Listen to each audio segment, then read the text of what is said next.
Hello. हाँ, तो हम आज उपस्थित हैं एक प्रश्न में। अब प्रश्न ये है कि यदि किसी एपी के पहले यम पदों का योग यन है तथा यन पदों का योग यम है तो यम प्लस यन पदों का योगफल ज्ञात कीजिए।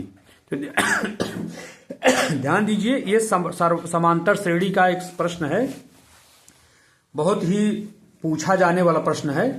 तो इसको आज हम लोग देखेंगे कि इसको कैसे हम लोग हल करते हैं। तो शुरुआत वही से करते हैं हल। माना एपी का प्रथम पद ए है तथा सार्वंतर डी है। हम जब भी किसी एपी को लगाते हैं तो हमें क्या आवश्यकता होती है, उसके प्रथम पद की और उसके सार्वंतर की। हमने मान लिया कि एपी का प्रथम पद ए है और सार्वंतर डी है। ठीक है। अब आगे जब प्रश्न बढ़ते हैं तो प्रथम शर्त क्या कह रहा है कि पहले यम पदों का योगफल यन है, तो एस एम इक्वल टू यन। ठीक है, यम पदों का योगफल यन दिया गया है प्रश्न में। हमने एस एम को क्या लिख दिया, यन के बराबर। ठीक, फिर हम एस एम का सूत्र का उपयोग करेंगे। तो देखिए, जब पद यन रहता है तो हमारा फार्मूला होता है S N equal to N by two A plus N minus one into D से। तो चूंकि यहां पदों की संख्या यम है तो इसलिए यन की जगह पर हम क्या रख देंगे, यम। तो जहां जहां यन है हमने वहां रख दिया यम।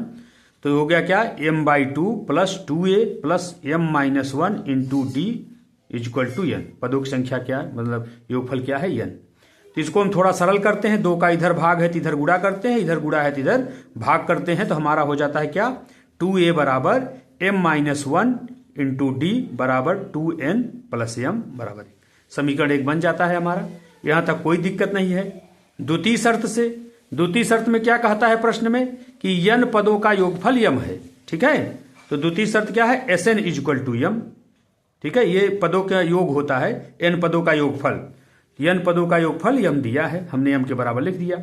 और सूत्र एस एन का क्या होता है, तो एस एन का सूत्र होता है N by two A plus N minus one into two. सूत्र आप लोगों को पता ही होगा। तो हमने क्या किया, एस एन की जगह पर N by two A plus N minus one into D रख करके उसको किसके बराबर कर दिया, यम।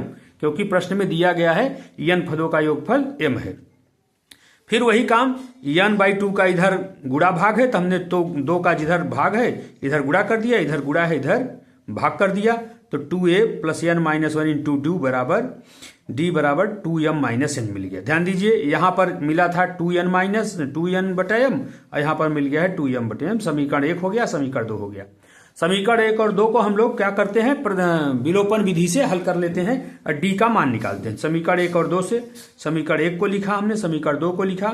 चूंकि टू ए बराबर है तो घटाने पर चिन्ह बदल जाता है, आप लोग जानते ही हैं। तो इससे क्या हुआ, ये दोनों कट गया और ये क्या हुआ, N minus one into D minus N minus, मतलब इसमें से इसको घटा दिया गया, M minus one into D minus N minus one into D equal to, ये हो गया आपका क्या, टू एन बटा एम अब माइनस टू एम बटा एन, ये हो गया। ठीक है, अब इसके आगे थोड़ा हम लोग और सरल करते हैं। तो देखिए क्या होता है, अब इस डी का इसके अंदर और इस डी का इसके अंदर गुणा कर देते हैं। तो ये हो जाता है क्या, M D minus D N D minus D, और चिन्ह ये माइनस और ये प्लस, ये माइनस ये प्लस डी माइनस डी कट जाता है, M D minus N D बचता है। और यहां क्या होता है, यम एन को एलसीएम ले लिया जाता है तो ये हो जाता है two N square minus two M square. ठीक है, एलसीएम लेके इसको हल कर लेते हैं, भिन्न हल करना आपको आता होगा।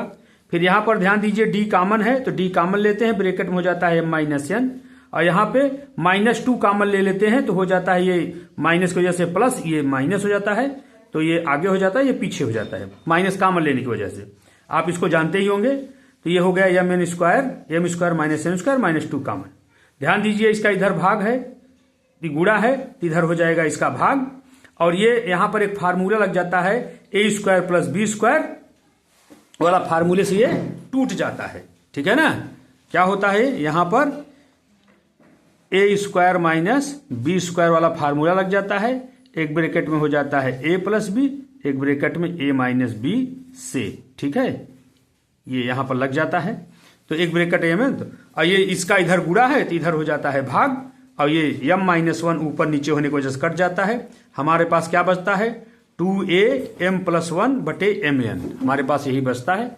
अगले पेज में हम लोग जो यहाँ पहुंचते हैं ऊपर, तो देखिए d बराबर हमको क्या मिल जाता है, d बराबर मिल जाता है 2m+1 बटे mn। ये d की वैल्यू हो जाती है, समीकरण हमारा 3 हो जाता है।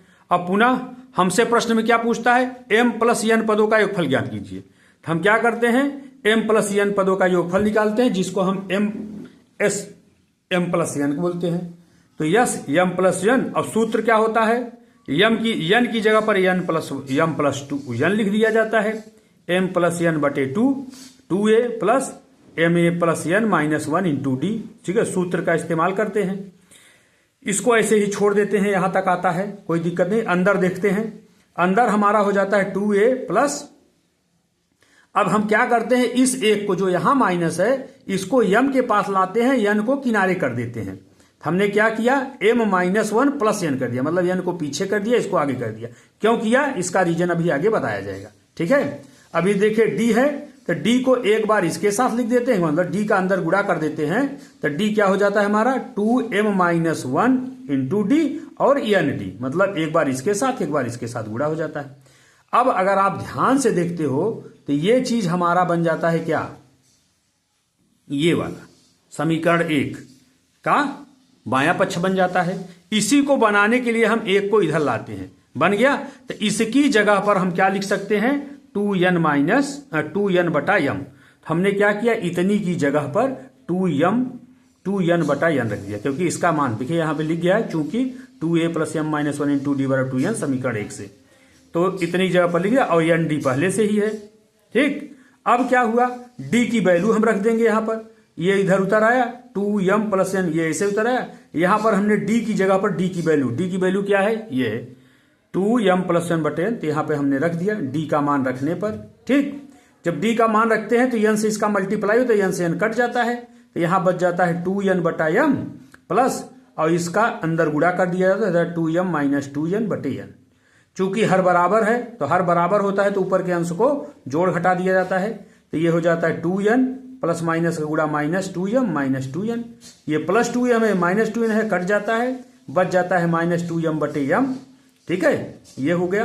और ये ऐसे उतरता चला रहा है, m से m कट जाता है, -2 बचता है, इस -2 को आगे गुणा कर दिया जाता है, -2 से 2 कट जाता है, केवल -m प्लस n बच जाता है। तो कहने का मतलब यह है कि m प्लस n पदों का इस श्रेणी के योगफल क्या होता है, m प्लस n बराबर ये, ठीक है। मतलब क्या हो जाता है, implies that m plus n बराबर -m प्लस n, यही आंसर हो जाता है। तो आई होप आपकी समझ में आ गया होगा। अगर नहीं समझ में आया होगा तो फिर आप बताइएगा, हम आपको फिर से समझाने का प्रयास करेंगे।